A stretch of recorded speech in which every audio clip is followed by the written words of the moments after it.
Band পার্টিসহ শতাধিক গাড়িবহর নিয়ে পঞ্চগড়ে শোডাউন দিয়েছেন জাতীয় নাগরিক পার্টির এনসিপি উত্তরাঞ্চলের মুখ্য সংগঠক সার্জিস আলম।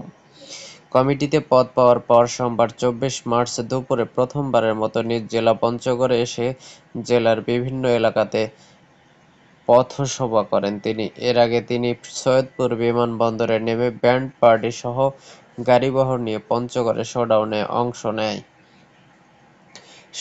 অংশ নেন জাতীয় নাগরিক পার্টির পঞ্চগড় জেলার নেতাকর্মী ও সমর্থকরা। যাত্রাপথে সাঁকোয়া, বোদা, দেবীধস ও তেঁতুলিয়া ও পঞ্চগড়ে পথসভা করে নিজ উপজেলা আটোয়ারীতে জাতীয় নাগরিক কমিটির ইফতার মাহফিলে যোগ দেন সার্জিস। শোডাউনে দেবীগঞ্জের সদরের বিজয় চত্বরে পথসভায় সার্জিস আলম বলেন, আগামীতে বাংলাদেশে কেউ আর দলের নাম দেখে, মার্কা দেখে ভোট দেবে না। এতদিন সাধারণ মানুষকে নেতারা বিভিন্নভাবে ব্যবহার করেছেন। ভোটের আগের দিন যান আর কিছু টাকা ধরিয়ে দেন, আর ভোটের পরে যেকোনো কাজের জন্য গেলে আগের টাকার জন্য হাত পেতে থাকেন। নতুন বাংলাদেশে এগুলো আর হতে দেওয়া যাবে না। পরে তেঁতুলিয়ার তেঁতুলতলায় পথসভায় বক্তব্য দেন সার্জিস। তেঁতুলিয়ায় সার্জিস বলেন, নতুন একটা বাংলাদেশ, একটা স্বৈরাচার সরকারের পতন হয়েছে। আমরা একসঙ্গে আন্দোলন করে পতন ঘটিয়েছি। এখন আমাদের নতুন বাংলাদেশের পেছনে ফিরে তাকানোর আর সুযোগ নেই। সামনে এগিয়ে যেতে হবে।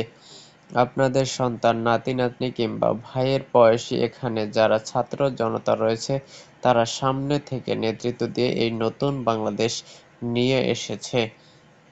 তিনি আরো বলেন, যেই তরুণ প্রজন্ম এত বড় একটা আন্দোলনে নেতৃত্ব দিয়ে নতুন একটা বাংলাদেশ নিয়ে এসেছে, এই তরুণ প্রজন্ম অবশ্যই আগামী বাংলাদেশের নেতৃত্ব দিতে পারবে। যেই তরুণ প্রজন্মের সাহস, সততা, ন্যায়নিষ্ঠা এবং দৃঢ়তা আমরা বিশ্বাস করি, আগামী বাংলাদেশে অনেক বেশি আপসহীন নেতা হবে। সার্জিস বলেন, নেতা একটা মানুষ, ফেরেশতা নয়, তাকে দোষ ধরিয়ে দিতে হবে। আর কোনো দলের অন্ধ ভক্ত হওয়া যাবে না। অন্ধ ভক্ত হলে আপনার মূল্য কেউ দেবে না।